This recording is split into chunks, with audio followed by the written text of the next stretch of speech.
guys, it's me. It's been a little bit since I've done an IC video, so I figured I'd do another one. And after this video, I'm going to start doing other videos on different illnesses that I have. That way, if I'm doing something that helps me, maybe you can try it to see if it helps you. But always remember to talk to your doctor about it first, and always remember that what works for one person doesn't always work for another. So don't be discouraged. There's always help. Okay. Now,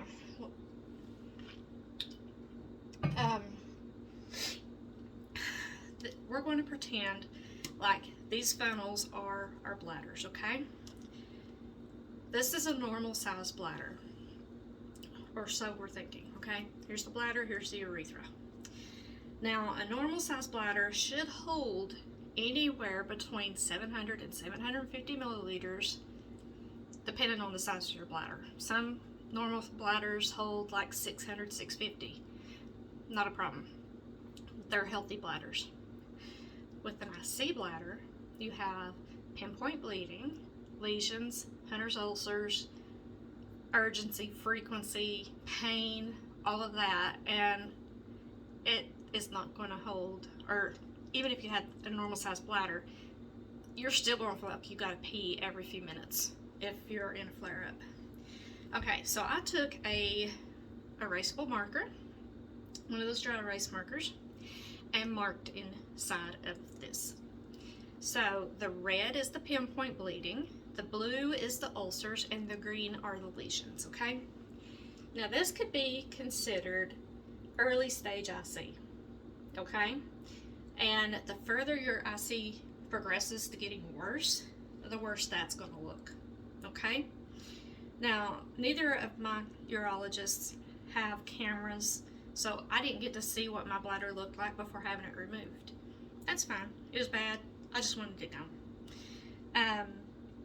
Whenever you go to get diagnosed with IC, you have to have a hydrodistension, which is what expands the bladder to full capacity. While they're in there, they do the scope to look around to see what damage is done by the IC, and they also take a sample of your tissue so they can sit it off and have the biopsy checked to see if you have cancer or not. Which is good that they do that, because some people do end up with bladder cancer on top of IC. But I'm not saying that IC causes cancer or cancer causes IC. There's no proof of what causes it as of yet. Because if they can find a cause, they can find a cure. There's only one medication right now that's designed for IC, and it's called Elmeron. I was on it for 5 years. I took it orally, and then towards the end of my IC journey with my bladder, I was even mixing it with my bladder installation medications and putting it into my bladder. There are different types of treatments. The one that I had, the treatment that I had heparin, lidocaine liquid, sodium bicarbonate, and lidocaine gel. So I'd mix it up and insert it and hold it as long as I could before I had to let it out. I have noticed in some of the IC groups on Facebook that some doctors are still using the DMSOs. If your doctor is using DSMO on your bladder, you need to stop. DSMO is dangerous. It does more damage to your bladders than you think. They've actually told doctors to stop using it on their patients because of the damage that they're causing. But I see on here often that some doctors are still using it. And if you don't believe me, go to the icnetwork.com or ichelp.org and learn more about DSMO. It's poison, and it'll kill your bladder. You don't want that crap in your bladder at all. You're trying to heal your bladder enough to where you feel semi-normal. Okay, so after doing so many installation treatments, hydrodistensions, Botox, and whatever else they want to cram into your bladder, things change. I get dehydrated a lot, so I'll be sipping that often. Okay, we go from a normal size bladder after however long, it shrinks, okay? Because of the scar tissue. You cannot go full capacity like this after you have had so much scar tissue. It will not stretch, okay? And the more that you go, the smaller they keep getting, okay? This would be end stage. Whenever I hit end stage, I was lucky to have 20 cc's of fluid in my bladder. And it was eat up. It was awful. I begged for a leg bag and a Foley cath for the last few months. And they gave it to me and gave me extra to take home so I could switch them out. Foley catheters are no fun. They cause more pain and irritation and also cause UTIs. The only comfort I got was if I sat still in a chair or if I went to bed. But even then, you got to get up and empty the bag or else you'll have a mess. But going from this to this is not fun. I couldn't tell you how many hydrodistensions, cystoscopies, because I was going like every 3 months for 5 years. And I had the InterStim implant for 9 months. It shifted. My bladder was spazzing like crazy. My lady bits was doing this number, and I was shooting. It shot pain down my right leg and into my foot where my leg was stiff and straight and my toes were pointed. And when I'd go to Walmart, I would get close to a theft detector and be zapped between the legs, like I straddled an electric fence. So I asked my doctor to remove it. He said, "Are you sure?" I said, "Yeah, I'm sure it's not helping. It's hurting." So we had it took out. And then I started the Botox injections. Truthfully, you're not supposed to have Botox injections into your bladder no more than every 6 months. I got to where I was doing them every 3. I know people that do them monthly. It causes more retention, more pain, more discomfort, more times you have to cath. And I don't recommend getting that far. I recommend you talk to your doctor about healthier options for you. Okay. If bladder removal comes up in your conversation, they will say, well, there's 2 procedures. There's one where you can get the internal urinary diversion, or just get the stoma and wear a bag. Both surgeries are very intense. The external bag surgery is a little less intense in the healing process. You don't have to train it to do anything. You just put a bag on, there you go. With the Indiana pouch, it's more complicated because the pouch is made up part of your intestine and it was used to holding your poop. Well, now this little chunk has to hold urine and it needs to recognize that that's what's in there. And then you have to recognize when it's time to empty your pouch. You know when it's full or getting full because you have spasms. They're not that bad, so don't let that scare you. It's almost like a very, very mild menstrual cramp, but it's like that. It comes and goes. But the fuller it gets, it does get painful. Not to the point where you're going to pass out or need pain meds, but enough to let you know, hey, you're about to spring a leak. You need to get to the bathroom. Whenever you feel that sensation the first time, I urge you to get up and go. Don't let it sit there. Don't let it wait. I had a really bad infection, I think about 4, maybe 5 years ago. I can't remember. And that's the first time it has ever been bad. I cannot feel it in my pouch at all, okay? I get a dull ache maybe in my belly sometimes, but it's hard to explain unless you've experienced it. It's nothing compared to having a bladder full of freaking I see issues. When you have your bladder, you know you've got either a flare-up or a UTI, but you don't know until you go and get a test. So when you get a UTI in your pouch, we call it pouchitis, okay? When you pee, your pee will be a different color. It will stink to high heaven, and sometimes you'll run a low-grade fever. That's how you know you got a UTI. Plus, sometimes your kidneys will hurt too, so. But anyway, I had this really bad UTI a few years ago, and I was irrigating like I'm supposed to, twice a day, sometimes more. Well, my stoma started passing gas, and I'm like, that's not normal. I mean, it sounded like my belly was farting. You know, it was weird. I mean, I'd laugh about it because it's funny, because I'd never heard it do that before, and I didn't know they could do that. But then whenever I would go to the bathroom, I would see a lot of gunk in the toilet. It was the, crap. It looks like slime, and it almost looks like egg drop soup. Well, anyway, I call them belly builders. The secretion is what I'm getting at. That's what I couldn't think of. But anyway, because your bowels secrete, and it has to push poop out. So even though I've had this for almost 15 years, it still secretes. Okay, I still pass that gunk out.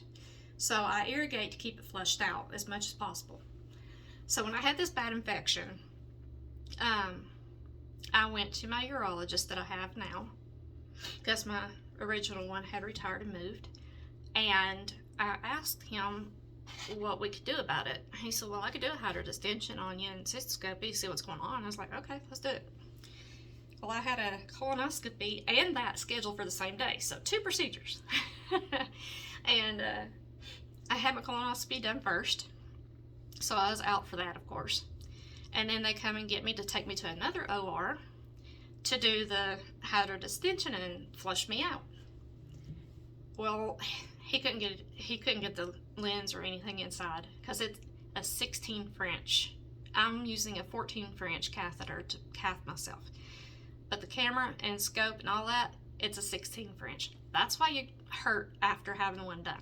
Because some people use the baby feeding tubes, which is an 8 French catheter. Others use a 10 French or 12 French. It's rare that an IC patient will use a 14 French or above. So if you're in pain, that's why. After the hydro. Well, anyway, he couldn't get it in there, so he said, I'm going to have to use a dilator. I'm like, the heck's a dilator? He showed it to me and said, can I do it? And he's like, sure. So I put gloves on, dilated my stoma. And then he looked at me, he said, you want to put the camera in? I was like, sure. So I sat there and I put it in. And he got to look and he couldn't see nothing. It was so thick with mucus that he could not see what my pouch looked like on the inside. So I see the water coming down one tube and nastiness coming out another tube, which was all that mucus. And the mucus alone filled up a 5-gallon bucket.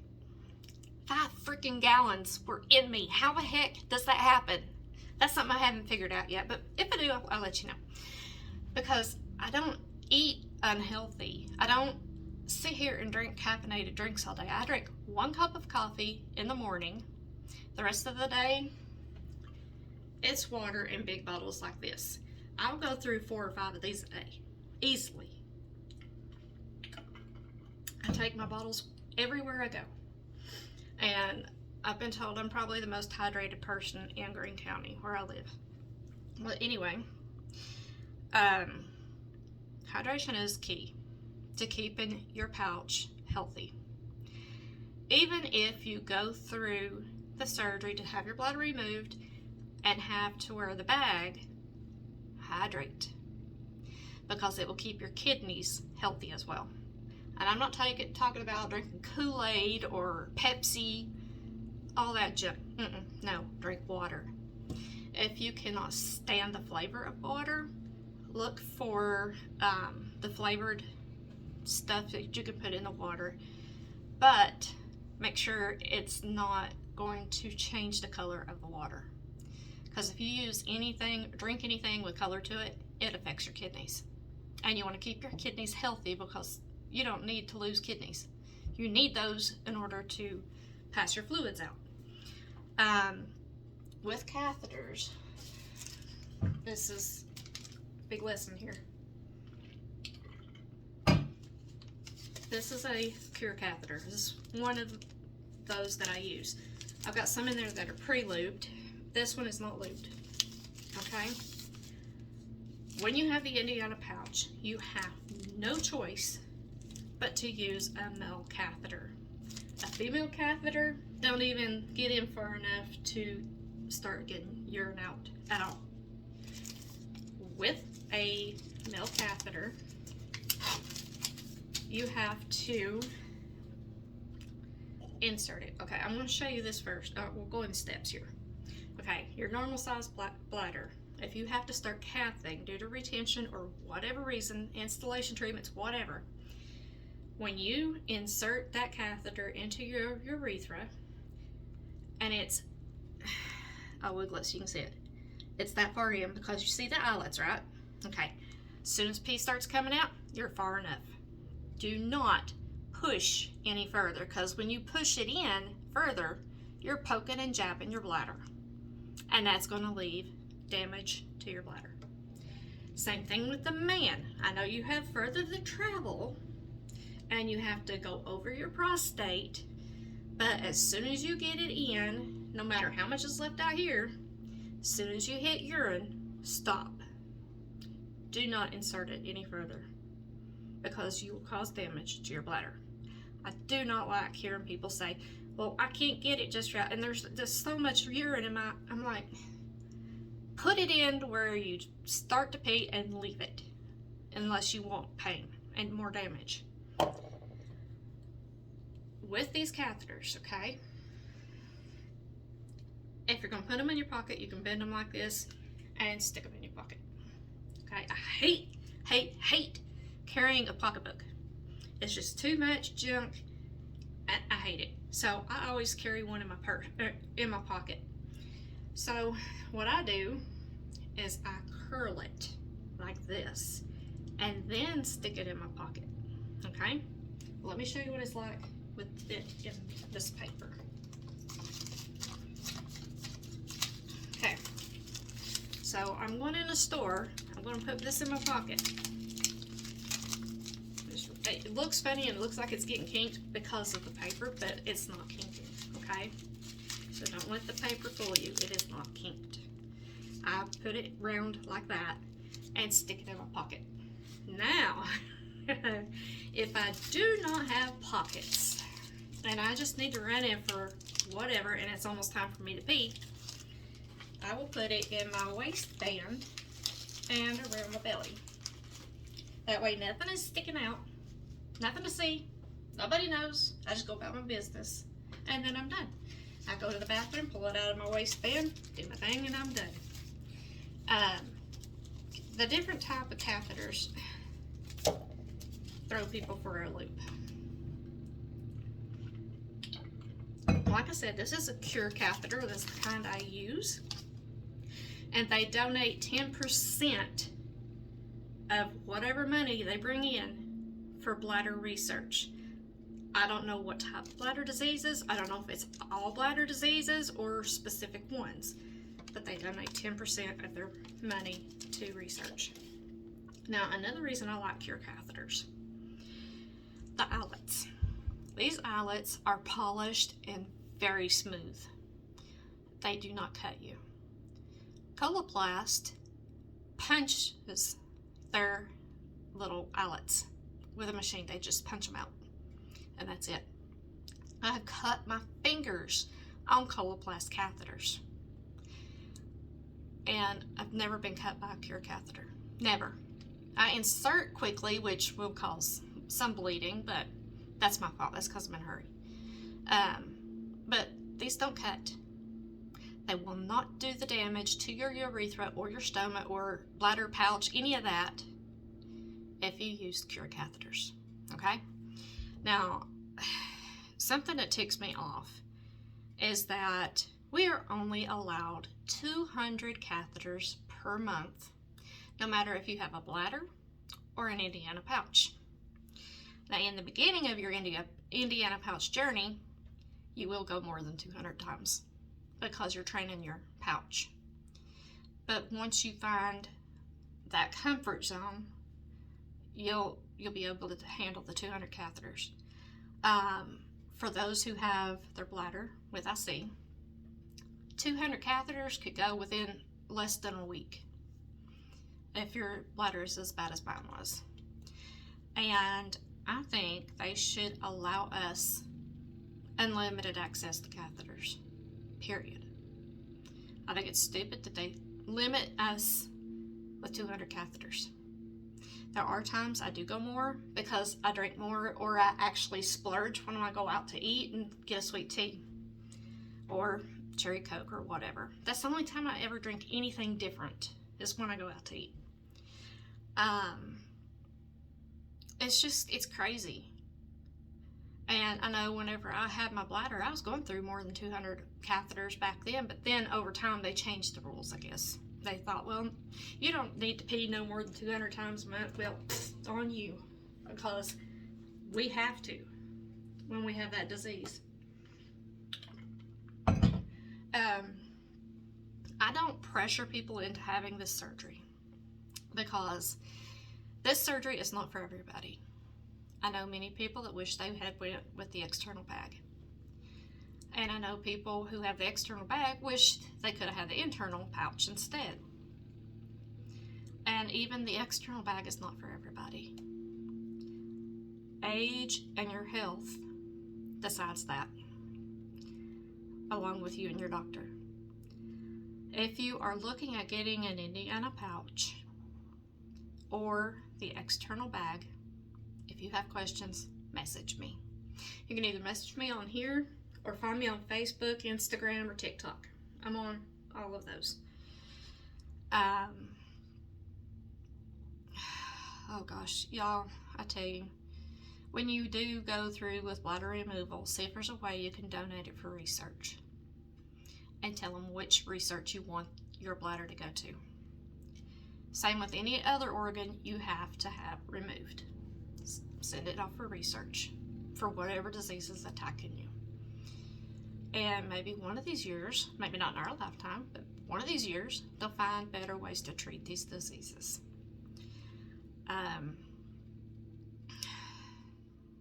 It breaks my heart when I hear how severe some of you are, and you're not getting treated the proper way. You're not getting the right medications, the right procedures. It ticks me off when doctors say, well, no, we need to keep trying this. We need to keep pushing and trying everything else. You only have to fail 5 things, okay? Your hydrodistensions, interstem implant, oral and installation treatment medications, Botox, and interstem. If you fail all 5 of those, you qualify to have the surgery. Think about that. Think about that before you go to your doctor, especially if your doctor's telling you, no, we need to try these other treatments. No, you don't. No. Because those are the 5 things I tried for 5 years, okay? And the first time I had Botox, it helped. I had the retention, which was fine, but it seemed to have helped. Every other time after that, it didn't. The hydrodistension is designed to also help by giving you a bigger or a larger bladder capacity to hold your urine. It don't take care of the IC. It just gives you more capacity. I've known people with a very large bladder, bigger than normal, that could probably hold about 800 cc's or milliliters, whatever they measure it by. But anyway, she had contacted so many doctors, even Dr. Evans of Wake Forest, North Carolina. No one would remove her bladder because of it being a larger bladder. She finally found a doctor in Utah. She lives in Kentucky. the doctor in Utah said, that's stupid. They should honor you. So she and her husband went to Utah. She had the surgery. She had to stay up there for a good while until she was done with the drainage bags and able to cath on her own. And that's the hardest part, is finding an actual doctor who will do the surgery and listen to you, your wants, your needs, your desires for your health. If you have trouble finding any doctors in your area, icnetwork.com and ichelp.org have lists of doctors who could do this procedure.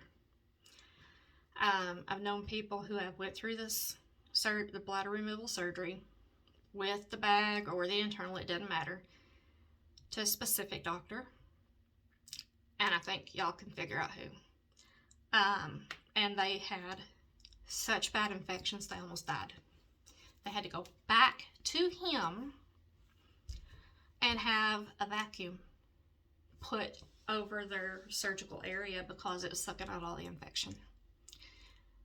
A couple of women I know almost died because of his butcher job. And he sends patients home way too soon. It is mandatory for a patient to stay in the hospital for 10 days. Not 3 or 4 days. Not 5 days. 10. And if your doctor tries to push you out, say no. I have to stay to make sure everything's all right. Because the moment you walk out that door, you're on your own. And there are many people who travel state to state to state to see this particular doctor.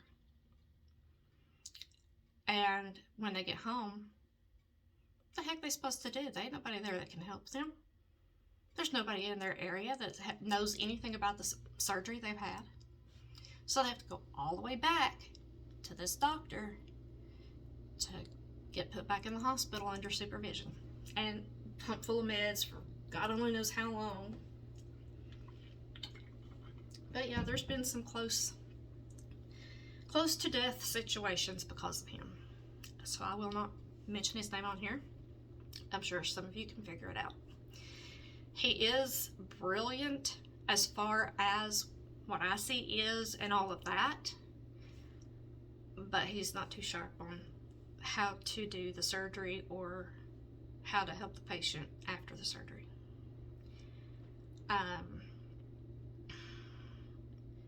It's just, this surgery is so huge, It's more complicated than open heart surgery, okay?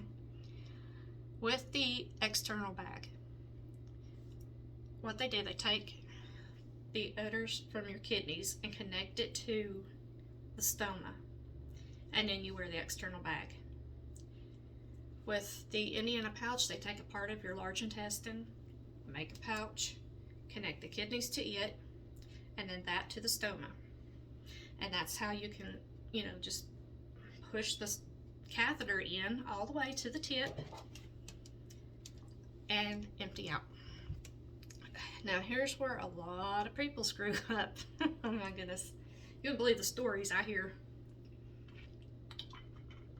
Some people say, and swear by it, that they can use a female catheter for their Indiana pouch and get all their urine out. Nope. That's why you end up with UTIs as bad as you do. That's why you end up in the hospital. When you have the Indiana pouch, you cannot just insert this until you hit P, because the pouch is different than the bladder. The pouch, pretend this is the Indiana pouch, okay? And this is the stoma, and it's going forward, okay? But the actual pouch sits more like this, and this is, it's weirdly designed, but it's cool at the same time. So when you cath your Indiana pouch, you slowly put it in. You don't want to rush like I do, because it'll bleed. But that's because of the friction. But anyway, you insert this catheter all the way to your stoma. It has to touch your belly, okay? And whenever P stops, that don't mean you're done. because like the bladder fills up from bottom to top. The Indiana pouch fills top to bottom. That's why you have to insert it all the way in. So whenever I go to the bathroom, and there are videos on here of me doing this, so you can go back and watch, I pull it out a little bit until I hit more urine. And I stop. I push back just a little.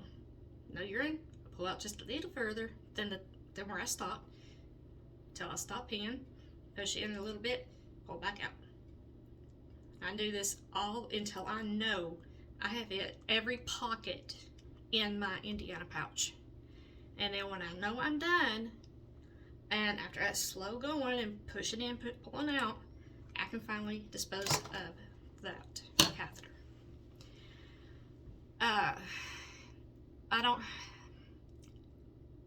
I can't stand when doctors say, well, you don't have to put it in that far. When I went for that hydrodistension to clean out the mucus, my urologist said, well, I see what you mean by pockets. He said, I get it now. So do that, and you can empty so much more.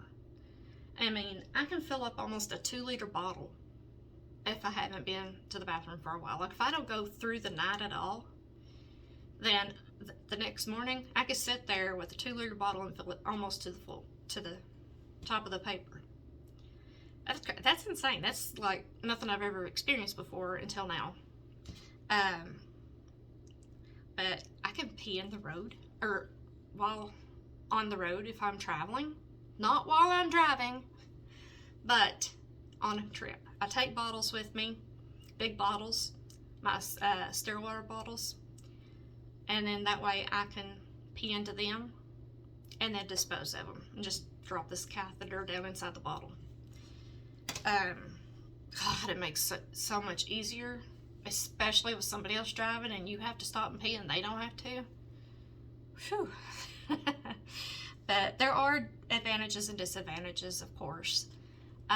It takes a full year for you to recover from either of the bladder removal surgeries because it's such a massive surgery. With that year, or during that time frame, once your tubes are out and you start cathing on your own, you have to figure out when it's time to pee. And you have to try to stretch it so many minutes each day or every other day, however you feel comfortable. I done it weekly. I would add, I'd wait an hour in the beginning, go pee. So I was peeing every hour. But next week I was peeing every hour and 15 minutes. And I just kept adding 15 minutes until I got to where I'm at now. Now I can go anywhere from 5 to 8 hours, depending on how much I drink, which I drink so much water, I can't make it to 8 hours, but, you know, some people can. It depends on how big they make your pouch. I've known people who say, I'm cured. I don't have my bladder, so I'm free of IC. You're not cured. So shut the hell up. Because IC can and sometimes does come back. Okay? I know people who have the Indiana pouch who has had IC attack their pouch. They've had to have their pouch revised or removed. I know people who have the external bag. IC attack their stoma and their kidneys. There is no cure for IC. Okay? No cure. Same thing with bladder cancer. You're in remission. You're not cured. It can come back. So if anybody that has these bladder removal surgeries say that they're cured, no, they're not. They're in remission. The only thing you can do is try to keep yourself healthy by drinking lots of water and avoiding all these no foods. You know, I mean, you can eat and drink whatever, but you've got to keep your pouch and your kidneys as healthy as possible.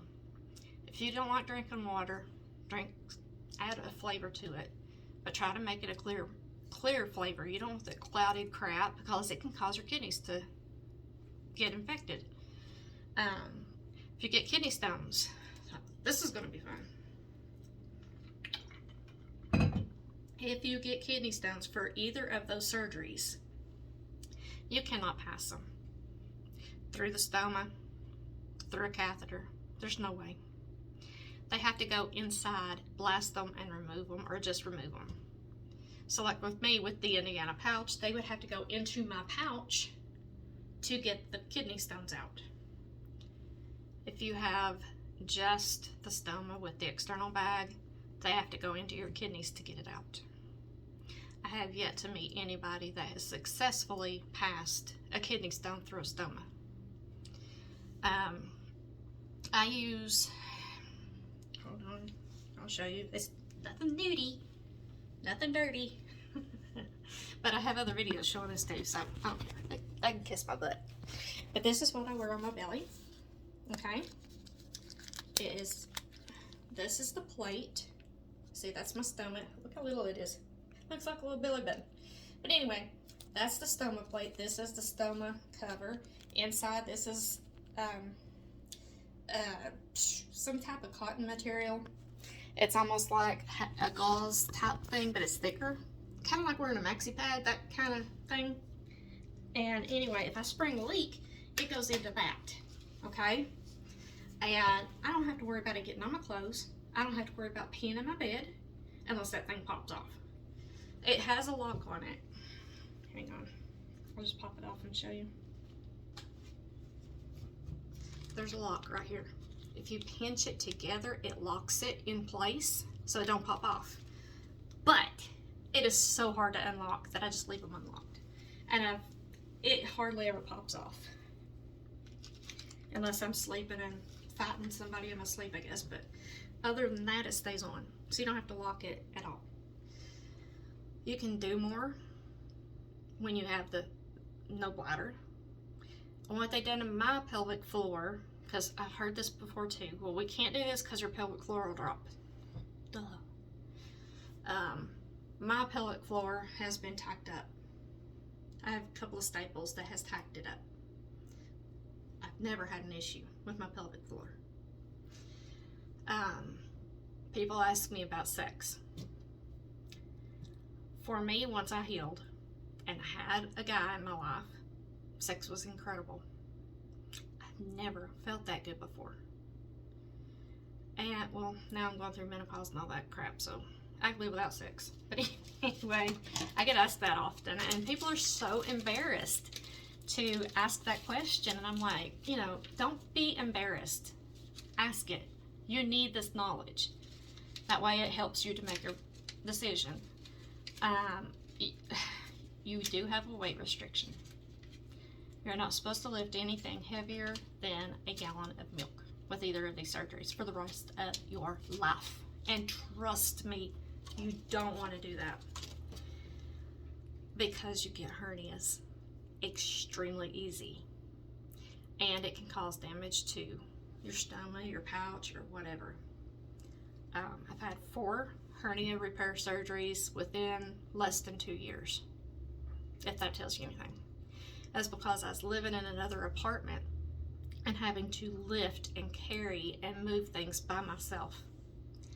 Well, I live alone again, but I have things that help me to move stuff. That way it's not heavy. I've got a little cart that I put my laundry in if I go laundromat or have to take anything outside, or, you know, I don't lift anything heavy. My furniture and stuff that's in this house, somebody else brought it in for me because I couldn't do it. And I wasn't going to get another freaking hernia because I'm done with them dang surgeries. I think I might have another one.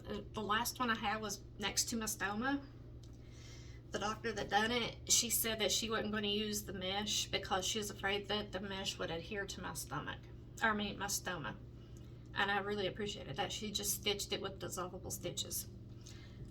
One of the other hernias that I had poked outward, and it looked like a blister right by my belly button. And I was like, what the heck is that? So I went to the ER, and she done my surgery. The same doctor done my surgery. And instead of, you know, stapling that little place shut, she left it open. I had a hole, I'm not kidding you, that deep and about that big around right there next to my belly button. And the way it healed was me changing the gauze out frequently and soaking them in distilled water and just packing it. I don't have any scars from these hernia surgeries. You can barely even see my scar from my bladder removal surgery. And that's great. Because I mean, look, if you can see right in here, that was my first battle wound. I had fallen down steps, hit my head, and they had to remove blood clot and all that because I had a stroke too. But yeah, it's amazing how much they can do to help prevent these ugly, nasty scars. I've seen one lady on YouTube. She's really young, younger than me. She's probably in her early 20s, maybe. She has the Indiana pouch, and her scar is above the skin, and it's thick, and it's weird. It goes down, comes around this way, and then goes back down. And I'm like, man, they really butchered her. But she was doing good. Don't get me wrong, she's doing good. And I hope that scar has, went down. You have to irrigate. Irrigate is a must. There are people out here that do not irrigate. But if you don't irrigate, you're going to get a UTI, and it's going to eventually get bad because that mucus will build up, and then you'll have to go have a hydrodistension like I did. Me and my doctor have decided to do the hydrodistension every 2 years just to make sure I don't have a lot of mucus in there. You have to have a renal ultrasound every 2 years as well to make sure your kidneys are functioning properly and that there's no kidney stones or damage or anything going on. If you are to the point of having bladder removal surgery and you have any questions at all, no matter if you think they're embarrassing or not, they're not, okay? There's no dumb question, so don't even think that. You can message me on here. I might not get to you right away because it only shows up in my email, but as soon as I see that you have messaged me, then I'll get back to you and I'll message you there. Or you can find me on Facebook. I've got Facebook, Instagram, and TikTok, okay? Mandy Lee Sutherland on Facebook and Instagram. Mandy 1975 on TikTok. I'm going to start doing TikToks about IC as well. Now, over the next few days, I am going to also put together other videos. Not about IC. It's about other illnesses that I have, that I suffer with, that some of you may also have. Like POTS, neurocardiogenic syncope. Those two are the same thing, okay? Osteoarthritis, fibromyalgia, migraines, insomnia. My list is very long. But I plan to do awareness videos to help you guys through those as well. But again, if you have any questions at all, feel free to message me. And I will get right back to you as soon as I can. It's easier to message me through Facebook though, because I get my alerts there. I won't answer through the night because I turned that off. But I'll be here for you guys and answer any questions you need to ask. I have talked to other people's doctors before and told them what I went through, how I went through it and everything, either by phone or we've even video chatted. So I can talk to your doctor if you need me to. I don't care. They can hear my story. Give them my YouTube information. Say, hey, here, go watch her videos. See what she's doing. It's like, tell them if that's what you want or if you want to do the other. But make sure you know what you're getting into. Talk to your urologist or whoever's doing the surgery and tell them to give your phone number to several people that they have done the surgery on before you. That way you guys can meet up or talk on the phone or FaceTime and they can share their experience with you because everybody's experience is different. I have no phantom pains. And that's one of the biggest things that people complain about is, oh, I still have phantom pains. I still feel like I have to pee like I have my bladder. That's a hit and miss. I had phantom pains while I was recovering, but once I was recovered, they were gone. I have not ever had another phantom pain since then. So, you know, again, everybody's different. I know people that have phantom pains, and it drives them crazy, but they're adjusting. They're not intense, so keep that in mind. But again, if y'all have any questions, just want to talk, whatever, message me. I'll get back to you. And for now, I hope y'all have a great day. Bye.